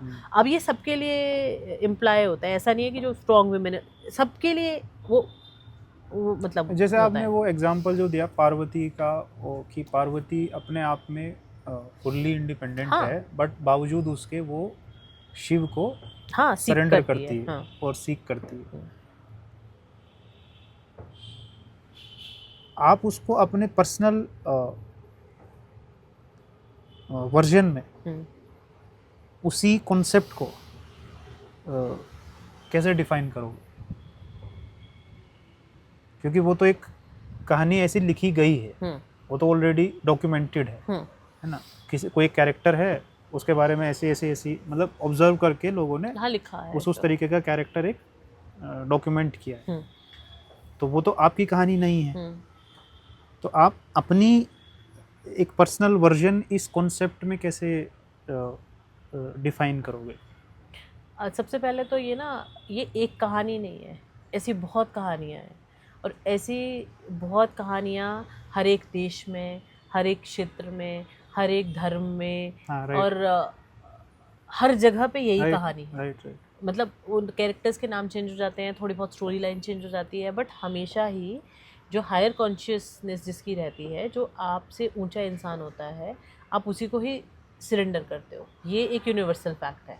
आप उसी पे ही डिपेंडेंट होते हो। अपने से जो निम्नतम जिसका कॉन्शियस लेवल होगा, आप उस पे नहीं डिपेंडेंट हो सकते। आपका कंपैशन वाला या वो करुणा वाला भाव हो सकता है, और बट आप उसको सीख नहीं कर सकते, क्योंकि इतना आपको पता होता है। ठीक है, और ऐसा हर जगह होता है, हर जगह, मतलब हर एक कहानी में, हर एक धर्म में, हर एक देश में ये चीज़ होती है, पहली बात। और दूसरी बात ऐसा है कि मेरी पर्सनल लाइफ में भी मैं जो है आज तक बहुत लोगों से मिली, मतलब जैसे काफ़ी लोगों से मिली, काफ़ी फ्रेंड्स मेरे रहे स्कूल में, कॉलेज में, ऑफिसेज में, और हर एक एज ग्रुप के, हर एक जेंडर के लोग रहे मेरे आसपास, मतलब बहुत रिश्तेदार, फैमिली, बहुत उसमें लोग रहे। बट कहीं ना कहीं मुझे ऐसा लगता है कि मैं उनका ऐसा नहीं है कि मैं उनको कोई डिसरिस्पेक्ट कर रही हूँ या डिमीन कर रही हूँ। अब जैसे ओबियसली मैं ऐसे तो इतनी बड़ी नहीं होगी, किसी ने मेरे पे फाइनेंशियली भी कंट्रीब्यूट, मतलब मेरे लाइफ में कंट्रीब्यूट करा होगा, राइट राइट, किसी ने हर मुझे, स्टेप पे। हर स्टेप पे अपना अपना कंट्रीब्यूशन है। हाँ। बट उसमें दिक्कत क्या है कि वो मेरी कॉन्शियसनेस जो है, मतलब मेरे जो आंतरिक जो पिपासा थी, उसको कोई नहीं मिटा पाया कि अंदर से मैं क्या चाहती हूँ। बाहर से तो मैंने ग्रो करा, बाहर से मैंने पढ़ाई करी, बाहर से मैंने नौकरियाँ करी, अलग अलग नौकरियाँ बदली, और फाइनली मैं ये जॉब कर रही हूँ। तो उसके लिए किसी ने एफर्ट तो करा है ना मेरी लाइफ में, किसी ने नहीं, इनफैक्ट बहुत सारे लोगों ने एफर्ट करा है उसके लिए। और उसके लिए तो ऑब्वियसली मैं हमेशा उनकी धन्यवादी रहूँगी, जो मेरे टीचर्स हैं स्कूल में, जिन्होंने मुझे पढ़ाया है। और जब भी मैंने लाइफ में लो फील करा है, तो मेरे जो दोस्त हैं, जिनके संपर्क में मैं हूँ, नहीं हूँ, जो कभी, मतलब कभी मेरे जीवन में थे, हो सकता है आज नहीं हूँ, और बहुत सारे लोग ऐसे भी हैं जो शायद इस धरती पे भी नहीं है आज, तो उसमें सबका कंट्रीब्यूशन है। बट वो कंट्रीब्यूशन किस चीज़ के लिए था? जो मेरी बाहर की चीज़ें थी। बट मेरी आंतरिक पिपासा में मुझे ऐसा कोई मनुष्य मिला ही नहीं जो मेरी आंतरिक पिपासा को शांत कर सके। जैसे कि मैंने आपको शायद पहले भी मैंने आपको बताया है कि मैंने पहली बारी ना ओशो का नाम ना 2002 में सुना था। 2002 में मैंने फर्स्ट टाइम ओशो का नाम सुना था, और मैंने उनकी एक किताब थी, मेरे नेबर थे, मैंने उनसे मैं पढ़ने के लिए लेके आई थी, बट मुझे उसमें एक पेज भी नहीं समझ आया। और मैंने एक पेज पढ़ा, मैंने कहा ये क्या है, इसे बंद करो, और मैंने उसे रख दिया। क्योंकि मैं पढ़ तो सकती थी अक्षर, बट मैं उसे समझ नहीं सकती थी, क्योंकि समझने के लिए मुझे क्या चाहिए, मेरे आंतरिक जो पर्सपेक्टिव स्तर है वो बढ़ा हुआ चाहिए। हाँ। मैं लिटरेट तो थी, अक्षर में पढ़ सकती थी, बट वो मैं समझ नहीं पाई, क्योंकि मेरा वो आंतरिक स्तर उतना जागृत नहीं था।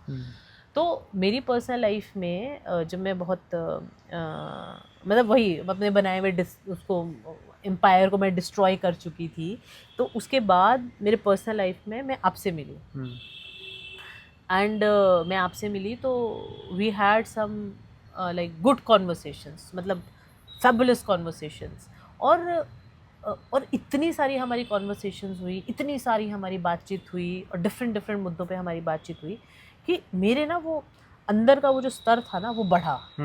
फिर मैंने वो ओशो की किताब पढ़ी और उसको सुना, तो मुझे वो समझ आया कि what he was trying to say. वहाँ से मुझे ये पता चला कि मेरे को वो जो तब मैं लिटरेट थी, मुझे पढ़ना आ रहा था, वो आज मुझे समझ भी आ रहा है।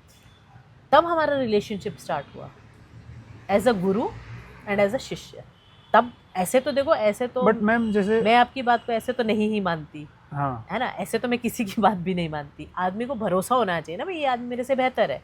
मैंने आपसे कॉन्वर्सेशन करी, मैंने आपसे इतनी सारी बातचीत करी, घंटों घंटों मैंने आपसे बात करी, बट उसके बाद मुझे वो चीज़ें समझ आने लगी, उसके बाद मुझे लोग समझ आने लगे, उसके बाद मुझे मैं खुद समझ आने लगी कि कि कि मैंने क्या कौन सा एक्शन मैंने कहाँ से किया, मतलब क्या कहते हैं उसे, किस पॉइंट ऑफ व्यू से करा। लाइफ में मैंने जो चीज़ें करी वो मैंने क्यों करी, मैंने डिसीजंस लिए तो मैंने वो क्यों लिए। तो वो चीज़ें मुझे तब समझ आने लगी। तब तक तो मुझे समझ ही नहीं आती थी कि मैं कर तो रही थी मैं सब कुछ बाहर से, बट मेरा वो आंतरिक स्तर इतना बढ़ा नहीं था। तो वहीं पे मैंने फिर ये जाना कि आप जो मेरी लाइफ में हो, आपका जो कॉन्शियस लेवल है वो मुझसे ज़्यादा है, इसीलिए आपकी बातों को सुनकर मुझे वो चीज़ें समझ आ रही है जो मुझे कभी समझ नहीं आती थी। वहाँ से फिर हमारी ये जर्नी चालू हुई। फिर उसके बाद फिर उसके बाद हम मतलब हम रिलेशनशिप में आए, और उसके बाद फिर हमने शादी भी कर ली। बट हमारा जो रिलेशनशिप है और जो बेस है वो यही है कि आप मेरे गाइड हो, आप मेरे गुरु हो, और मैं वो सीकर हूँ जो सीख कर रहा है कि हाँ, मेरा जो आंतरिक स्तर है, मेरे जो जानने की पिपासा है वो बढ़े, मतलब वो उसका स्तर बढ़े। तो अभी मेरे को चीज़ें जो है समझ आती हैं थोड़ी ज़्यादा, जो मुझे पहले नहीं आती थी। और और उससे जीवन ना ज़्यादा पीसफुल हो जाता है। मतलब जब आपको सामने वाले का लालच भी समझ आ रहा है ना, और आप उसको समझ पा रहे हो कि हाँ ठीक है, तो उसमें ना आप फिर बहुत ज़्यादा दिमाग लगाते नहीं हो, चीज़ें आसान हो जाती हैं। और अगर आपके साथ कोई है तो भी ठीक है, नहीं है तो भी ठीक है, मतलब चीज़ें इतनी आसान हो जाती है लाइफ में फिर when you start understanding your self ना। और सबसे पहले तो खुद को समझना। अभी मैं समझी नहीं हूँ, मैं ये क्लेम नहीं कर रही कि वो मेरे को तो आत्मज्ञान की प्राप्ति हो रही है, कोई आत्मज्ञान नहीं हुआ है मुझे, बट ये है कि वो जो एक समझने का स्तर है आंतरिक तौर पे वो थोड़ा सा बढ़ा है और मैं उस पर काम कर रही हूँ। और अब उसको उस पर काम करने के लिए ऐसा तो नहीं है कि मैं भाई दुनिया छोड़ के कैलाश पे जाके बैठ जाऊँगी। मैं दुनिया के बीच में रह के ही उसको समझ रही हूँ, क्योंकि इसी को तो मुझे समझना है कि how people function, how I function, how they relate, how we relate with each other, how they relate with me, for what, for what like they are approaching me। तो वो मैं कहीं एकांत में जाके थोड़ी नहीं उसको समझ पाऊंगी, तो इसीलिए मैं यहाँ पर हूँ और मैं ये चीज़ों को समझ रही हूँ। अब मुझे ये समझ आ जाता है कि अगर सामने वाला मुझसे जो भी बात कर रहा है वो किस भाव से मुझसे बात कर रहा है, मतलब उसको एग्जैक्टली मुझसे कुछ चाहिए, कुछ स्वार्थ है, तो वो क्या है एग्जैक्टली। अगर वो उसको नाम you are able to I am aware, हाँ आई एम अवेयर, तो उसमें ये है कि अगर सामने वाला ये कह रहा है कि मैं तुम्हारा दोस्त हूँ, तो मुझे वो समझ आता है कि ये तुम कहने के लिए कह रहे हो कि तुम मेरे दोस्त हो, बट तुमको ये चीज़ चाहिए, और मैं वो चीज़ समझ आ जाता है और मैं वो चीज़ करती हूँ। ऐसा नहीं है, मैं वो चीज़ करती हूँ जो मुझसे मतलब डिमांड करी जा रही है, क्योंकि मुझे ऐसा लगता है कि ठीक है, अगर तुम्हारी किसी भी तरह ग्रोथ में हेल्प हो मेरे ये चीज़ करने से जो मेरे पेरिफ्री में है और जो मैं कर सकती हूँ, तो ठीक है, कोई इसमें मुझे दिक्कत नहीं है, बट एटलीस्ट उसमें मैं परेशान नहीं होती। पहले क्या होता था कि सामने वाला मुझे कह देता था अच्छा मैं तुम्हारी दोस्त हूँ, अच्छा भैया वी लव यू, और मैं लव के नाम पे पता नहीं क्या क्या क्या क्या क्या क्या क्या कर देती थी। At the end of the day मुझे पता चलता था अच्छा ये तो लव था ही नहीं, अच्छा उसने मुझसे झूठ बोला। अभी मतलब मुझे उस तरह की दिक्कतें नहीं होती हैं। अभी मुझे पता है अच्छा इसको ये चाहिए तो ठीक है, लेट्स डू इट, और अगर उससे आपकी ग्रोथ हो जाए तो ठीक है, एटलीस्ट मैं अवेयर रहती हूँ। अच्छा, एक थोड़ा फनी सा क्वेश्चन, फनी भी नहीं है, मतलब जेन्युइन क्वेश्चन है कि जैसे मान लो मेरी और आपकी एज में 5-6 साल का गैप है, राइट? और अगर मैं आपसे छोटा हूँ तो ऑब्वियसली एक एक्सपीरियंस के लेवल पे आपने मेरे से ज़्यादा ही दुनिया देखी है ना, और अलग अलग तरीके के अनुभव आपने मेरे से ज़्यादा ही किए, बट आप जिस तरीके से मुझे संबोधित कर रहे हो कि आप मेरे गाइड हो, मैं कभी आपके मन में इस तरीके की वो ये नहीं आती कि ये साला मेरे से छोटा और मतलब मैं ये इस तरीके की कभी आपके अंदर वो कॉन्ट्राडिक्शन नहीं आते दिमाग में? देखिए, आप जो छोटा बड़ा कह रहे हो ना उम्र, वो आप ये शरीर की उम्र बता रहे हो मुझे कि मेरा शरीर इतने साल का है, आपका शरीर इतने साल का है, और नहीं, जो फिर भी एक एक्सपीरियंस के लेवल पे भी you have, let me, okay, है ना, आप मुझे बता रहे हो शरीर की उम्र, पहली बात, और दूसरी बात आप कह रहे हो अनुभव। ऑब्वियसली अगर मेरी उम्र आपसे ज़्यादा है तो मेरे अनुभव आपसे ज़्यादा होंगे, बट किस तरह के अनुभव?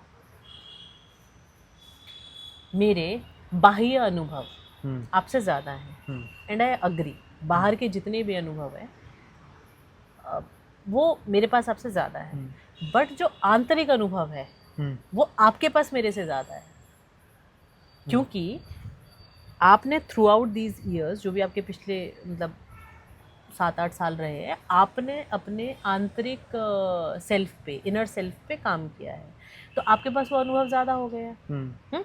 और मैंने क्या करा कि मेरा, क्योंकि मैंने कहा ना कि बाहर की चीज़ों को सपोर्ट करने के लिए तो बहुत लोग थे, और मतलब तो मैंने वो बाहरी चीज़ों का अनुभव लिया। जैसे इस मामले में अगर मैं ये कहूँ कि आपको बाहरी चीज़ों का बहुत अनुभव नहीं है, तो शायद मैं गलत नहीं हूँ। हाँ, बिल्कुल नहीं है ना, बट अब मुझे बाहरी चीज़ों का अनुभव है, तो हमारे अनुभव का स्तर अलग अलग है। दूसरी बात, पहली बात, हमारे जो आप उम्र बता रहे हो वो हमारे शरीर की उम्र है ना, और दूसरी बात जो हमारे अनुभव है उसका स्तर अलग अलग है। आपका आंतरिक अनुभव है बहुत ज़्यादा और मेरा बाह्य अनुभव है, तो बट मुझे जो है, मुझे वो इनर जो एक्सपीरियंस है मुझे वो चाहिए, क्योंकि बाहर का अनुभव मैंने करके देख लिया और मैंने सब कुछ करके देख लिया। ऐसा लाइफ में कुछ नहीं है जो मैंने नहीं, मतलब जो मेरी इच्छा है आपकी मुझे ये करना है, ऐसे मेरे बाहरी कोई ऐसी इच्छा मेरे पास नहीं है। क्योंकि जो भी एक होता है ना लोगों की एक आदर्श लाइफ होती है ना बाहरी तरीके से, मैं उसको जी चुकी हूँ। उसमें मेरा अब कोई ऐसा नहीं है कि वो मेरे को कोई माइलस्टोन उसमें अचीव करना है और या मेरे को ये चीज़ उसमें करनी है, उसमें मेरा कोई अब रुचि नहीं है मुझे।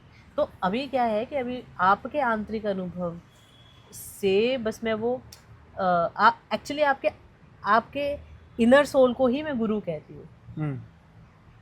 हाँ obviously। वो जो आपका इनर सोल है, क्योंकि वो मेरे से ज़्यादा अनुभवी है, इसलिए मैं उसका सम्मान करती हूँ। ये सीधी सी वैसी बात है, सपोज अगर मेरे को इन्वेस्टमेंट पे ज्ञान लेना होगा सपोज, है ना, तो मैं तो मेरे से थोड़ी लोग हाँ। मैं आपसे नहीं लूँगी, Obviously। वहाँ पे आप मेरे गुरु नहीं हो, वहाँ पे मैं किसी इन्वेस्टमेंट पर्सन के पास हाँ, जाऊँगी हाँ। और वो अब उम्र में मेरे से वो 20 साल का आदमी भी हो सकता हाँ। है ना, और because he और has अगर उसके पास learned the subject। हाँ। अगर वो पढ़ाई करा होगा और उसके पास वो ज्ञान होएगा तो वो मेरा इन्वेस्टमेंट गुरु होएगा। समझ गए। तो ये बात वैसी है।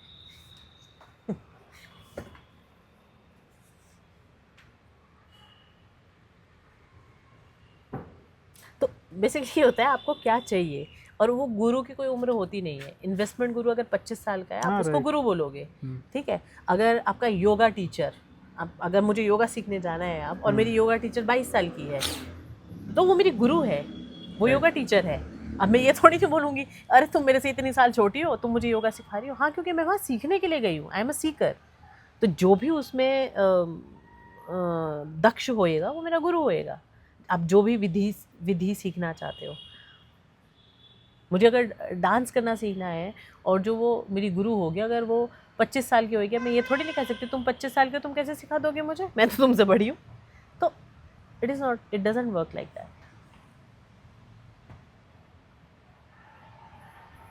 पॉइंट तो है आपकी बात।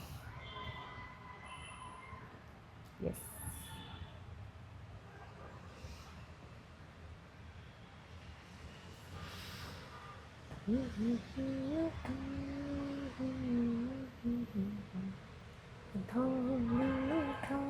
आप ग्रो कर रहे हो, मतलब जिस जो सीख कर रहे हो आपको मिल रहा है। अभी देखो मुझे नहीं पता मुझे मिल रहा है या नहीं मिल रहा है, बट मैं सिम्टम्स बताती हूँ आपको अपने। अब उसको कैसे, मतलब उसको क्या कहेंगे आप। मेरे सिम्टम्स ये है कि मेरा दिमाग बहुत ज़्यादा ऐसे कहीं अटका नहीं रहता है, ठीक है। और मोस्टली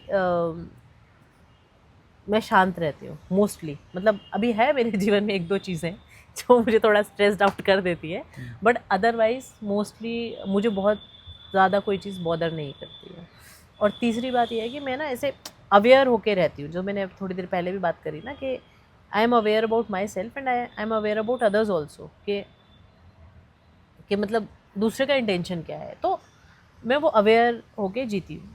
और उसमें मैं जैसे आपको बता रही थी ना कि अभी मैं धीरे धीरे ऐसे समझना चालू हुआ है और मैं समझ पा रही हूँ, जो मैंने आपको सुबह भी एग्जांपल दिया था कि हाँ, मतलब मैं ऐसे समझ पा रही हूँ। और अब मैं कोई ऐसे बुक पढ़ती हूँ अगर, तो मुझे वो चीज़ें समझ आती है। मैं कोई वीडियो सुनती हूँ तो मुझे वो एग्जैक्टली मुझे समझ आता है कि वो इंसान क्या कह रहा है। पहले तो वो शब्द ही होते थे, अब उसका क्या मतलब है मुझे नहीं समझ आता था। तो उस तरीके से तो मुझे लग रहा है कि हाँ, मेरा जो अंडरस्टैंडिंग लेवल है वो बढ़ रहा है। तो अगर वही मैं इन्वेस्टमेंट गुरु की फिर से वो दूंगी कि अगर मेरा इन्वेस्टमेंट में मैं अच्छी हो रही हूँ और मुझे वो दिख रहा है कि वो मेरी इन्वेस्टमेंट बढ़ रही है, पोर्टफोलियो सबूत हाँ, होगा उसका। तो वो ऐसा आंतरिक पोर्टफोलियो है जो आप किसी को दिखा नहीं सकते। right। हाँ, और उसमें मैं ऐसा कोई आपको ऐसे सर्टिफिकेट नहीं दिखा सकती हूँ कि हाँ ये है, but I can feel that. पता तो होगा ना। हाँ, but I can feel that. जैसे मुझे फियर्स, अब तो शायद मुझे ये कहना सही तो नहीं होगा, किसी चीज़ से डर नहीं लगता, बट मुझे इन जनरल डर नहीं लगता। I am like less fearful now. अब मुझे मतलब ये है कि लेकिन मुझे तो बहुत लगता है। मुझे नहीं लगता है। ऐसा नहीं कि मुझे बाहरी चीज़ों से, मतलब बाहरी चीज़ों से तो मुझे पहले भी कम ही डर लगता था, बट अब मुझे मेरी ही आंतरिक चीज़ों से डर नहीं लगता। पहले मुझे अंदर बहुत डर लगता था। आप बेसिकली कह रहे हो खुद को एक्सपोज होने से डर। अब मतलब वो जो इमेज अगर ब्रेक हो भी रही है तो कोई दिक्कत कर नहीं दी है मैंने वो। हाँ, तो अब उस मुझे context में हाँ आप अब कह रहे हो। क्योंकि बाहरी चीज़ों से तो मुझे पहले भी कोई बहुत ज़्यादा डर नहीं लगता था, मतलब बाहर मतलब क्या है, अंधेरे से, इससे, लोगों से, जंगली जानवरों से, मुझे तो बहुत लगता नहीं है। मुझे पहले मुझे पहले भी उनसे कोई डर नहीं लगता था, हाँ, बट मुझे अपनी आंतरिक चीज़ों से बहुत डर लगता था कि व्हाट इफ़ अगर किसी को ये हाँ, पता चल गया कि मैं वही, अंदर से वीक भी फील वही। करती हूँ, व्हाट इफ़ कि मैं रोती भी हूँ अगर किसी को पता चल गया, है ना? तो बट अभी मुझे मतलब आप कह लो कि मुझे निग्लिजिबल ना के बराबर मुझे अभी डर लगता है। हो सकता है कि मेरे दिल के किसी कोने में कोई 1% फ़ियर हो अभी, I am working on it, but एक चीज़ ये अच्छी हुई है कि अभी मुझे अब ना तो मुझे अनसर्टेनिटी से डर लगता है अब, ना ही मुझे कोई ऐसा, एक्चुअली मुझे डर ही नहीं लगता अब किसी से, सीधी बात ये है। ना तो आदमी से, ना जानवर से, ना अनसर्टेनिटी से, ना अच्छे से, ना बुरे से, ना जीने से, ना मरने से। मतलब शायद मेरे फियर्स ही ख़त्म हो गए, ऐसा है। ये एक अच्छी बात हुई है मेरी लाइफ में। और ये जो जैसे सोसाइटी और ये सारी चीज़ें हैं, इनसे तो मुझे पहले भी कोई खास कोई विशेष डर लगता नहीं था, मतलब कभी भी नहीं इतना कोई विशेषता मुझे डर लगा, क्योंकि मुझे ऐसे But लगता है though you are so destructive, it's a fact. I cannot deny it. I have seen the destruction, but you are so full of love also. हाँ ऐसा नहीं है कि that distraction is uh, in any way hurdle in your mind for being uh, a lover or to love someone. You are so full of love. अभी हमने यही तो मैंने बात कही ना आपको कि अब ऐसा थोड़ी नहीं कि काली माता हर टाइम काली माता बनी रहती है, वो जब ज़रूरत होती है तो वो काली का रूप लेती है, जब ज़रूरत होती है तो वो दुर्गा है। और वो जो लेबलिंग होती है ना, वो फिर लेबलिंग, वो सोशल लेबलिंग तो वैसे ही होती है ना अब कि मैंने तो पहले ही कहा कि सोसाइटी का तो वैसे ही मुझे कभी कोई इतना बहुत ज़्यादा कोई फियर वो नहीं जब था, साथ में रहता है, जैसे मैं आपके साथ में रहता हूँ तो आई कैन ऑब्जर्व कि क्योंकि सोसाइटी का अगर मुझे फियर होता ही तो मेरे लाइफ में तो बहुत सारे ऐसे डिसीजन होते जो मैं लेती ही नहीं, अगर मैं सोसाइटी से पहले से ही इतना डरती। तो आपके मिलने से पहले भी मेरे को सोसाइटी का कोई बहुत ज़्यादा फियर था नहीं। हाँ, वो एस्पेक्ट तो हाँ, आपका क्योंकि पहले मुझे से ऐसे क्लियर लगता है। था कि व्हाट माय हार्ट सेज ना कि is right, I should follow that, मतलब इंस्टेड ऑफ कि what others are saying is right, क्योंकि उनके राइट में मुझे वो सेटिस्फेक्शन नहीं दिखता था। अगर दूसरे ये कह रहे हैं कि नहीं अगर तुम इस तरफ जाओगी तो ये राइट होगा, बट वो भी तो उस तरफ थे, बट फिर भी वो सेटिस्फाइड नहीं थे, तो मैं क्यों उनका राइट लूँ? Right. It's better I should go towards left, at least वहाँ पे मैं कुछ तो एक्सप्लोर करूँगी। At least you would know that you are wrong, हाँ, इवन और दिस इज ए बिग नहीं अचीवमेंट। वही मतलब मुझे एक्सपीरियंस तो होगा ना, अगर उनके कहे अनुसार मैं उसी रास्ते पे चलूँगी कि ओके कॉम्प्रोमाइज़ कर लो, तो सब तो कॉम्प्रोमाइज़ करके बैठे हैं, तब भी आप खुश नहीं हो, तो अगर मैं कॉम्प्रोमाइज़ नहीं करती हूँ और मैं अकेली भी रह जाती हूँ तो एटलीस्ट मुझे कुछ अनुभव तो होगा ना, उस तरफ कुछ संभावना तो है, इस तरफ तो कोई संभावना है ही नहीं। बट मतलब genuinely, like I have told you multiple times, but again I'm repeating the same thing कि I'm genuinely happy to have you in my life, uh, because I really wanted to have these conversations with my, if possible, wife or any partner. These conversation is you know who, at least who I am, who I think I am.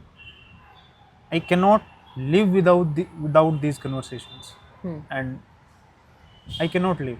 I cannot function. I need someone to have these kind of conversations. I know that. And maybe ये मेरी मजबूरी है, maybe ये मेरी नहीं आप ऐसे ही जीते हो, मतलब डिजायर है, maybe ये मेरी एक तरीके दिस की इज योर वे कमी ऑफ, है। This is your way of living. हाँ, maybe एक तरीके का है कि मेरा क्या बोलते हैं, लत है, आदत है, नशा है, कुछ भी आप नहीं इसको नहीं कह सकते मैं हो। इसको कैसे देखती हूँ, देखिए जैसे अभी हाँ। हमने थोड़ी देर पहले जो बात करी थी उसमें जैसे I spoke about that internal journey of yours, है ना। अभी क्या होता है कि जिस इंसान को जैसे कॉन्वर्सेशन तो अलग अलग तरह की होती है, अब इसमें अगेन आई रिपीट 2 एग्जांपल्स कि अगर किसी को मटेरियलिस्टिकली ग्रो करना है तो उसके जो कॉन्वर्सेशन होंगे वो मटेरियलिस्टिकली होंगे सब, राइट है ना, कहाँ पे इन्वेस्ट करना है, कहाँ से पैसा बचेगा, आप कैसे अभी फ्लैट्स में इन्वेस्ट करो, अभी लैंड में इन्वेस्ट करो, क्योंकि उसको उस तरफ काम टैक्स करना कैसे है, सेव हाँ, करो। तो उसका वे ऑफ लिविंग वही होगा। हाँ तो इन सिमिलर कॉन्टेक्स्ट आप जैसा सोचते हो, आप जैसे हो, आप वैसे ही बात करोगे। तो उसमें मुझे तो कोई ऐसा ना, तो मुझे अब मैं ये कह लूँ कि भाई तुमको तो पैसे की बात करने की लत है, ये तो एक गलत चीज़ होगी ना, क्योंकि उसका कोर वो है, आपका कोर ये है, तो आप अपने कोर से ही बात करते हो हमेशा। आई डोंट सी लाइक मतलब any problem.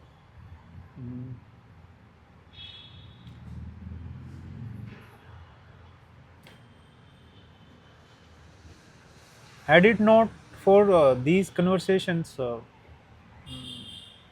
I would not have any partner. मतलब because I basically I cannot live without these type of things. And this is you, हाँ मतलब This कि is you. फ्यूल की तरह, मतलब पता नहीं क्यों, मतलब कि अगर मैं दिन में इस टाइप का 2-4 घंटे बकवास नहीं करूं किसी से तो I feel so ridiculous and so waste of the day and waste of the you don't feel productive basically. I don't feel productive. वो सामने वाला कोई भी हो वो मैटर नहीं करता, बट अगर उसमें अगर एक इस टाइप का मतलब इंसान अगर मिला है ना, तो जिसके साथ मैं regularly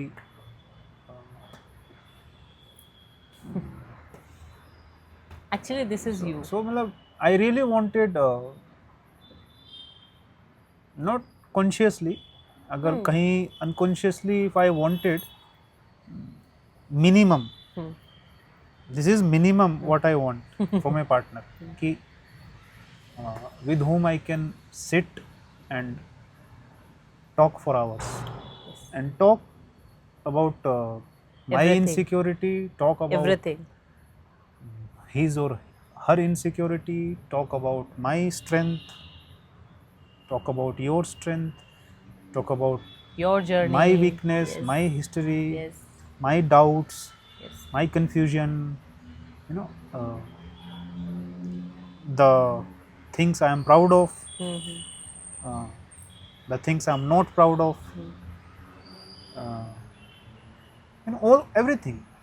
I know. I want to totally नहीं एक्चुअली वही वही है, दिस इज यू। और आई लाइक दिस पर्सन, मतलब आई लाइक दिस पर्सन। तो अगर आप कुछ और होते ना, मतलब वो मटेरियलिस्टिक टॉक्स, इन्वेस्टमेंट टॉक्स या कोई और टॉक्स, तो शायद फिर वो हेलो हाय तक ही बात सीमित रहती, टाटा बाय बाय बस। मतलब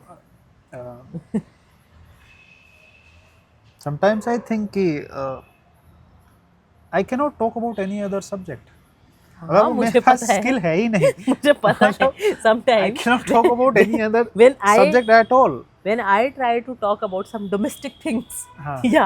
या कुछ मतलब इधर उधर की बात, तो you don't have anything to say. मतलब मेरा कोई ओपिनियन ही नहीं है हाँ, उसमें। हाँ, मैं ऐसा नहीं बोल रहा हूँ कि मेरे पास वो नॉलेज नहीं है, और मुझे वो नॉलेज को जानने में वो शायद बहुत ज़्यादा रुचि कभी भी थी नहीं। और अभी डेवलप भी नहीं हो पा रही है। हालांकि वो बहुत ज़रूरी है, मैं उसको डिनाई नहीं कर रहा हूँ, बट अब मेरे से किसी और सब्जेक्ट के बारे में कोई ओपिनियन अगर पूछोगे तो I would say may be I don't know, like I don't have any opinion. क्योंकि इतना टाइम हो गया मुझे आपके साथ, तो मुझे पता है कि आप आई फील डम्ब, लाइक इसी कोर्स से बात करते हो। आपका मतलब और कोई बात आपको आती नहीं है, और ना ही एक्चुअली नहीं आती, एक्चुअली सच में नहीं आती, और ना ही आपको सीखने में कोई रुचि है। दो यू समटाइम्स यू ट्राई, हाँ, जैसे एक बार आपने इन्वेस्टमेंट का कुछ तो सीखने की कोशिश करी थी, है ना, बट आफ्टर 1 वीक शायद छोड़ो, मतलब तो बट ये कंसिस्टेंट है, इतने सालों से ये कंसिस्टेंट है। This is you and I am proud of you, the person who you are. Not because you are my husband, or as a person I am proud of you. मतलब हमेशा से और हमेशा।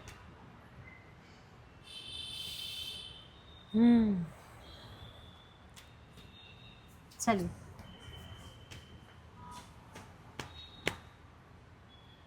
चले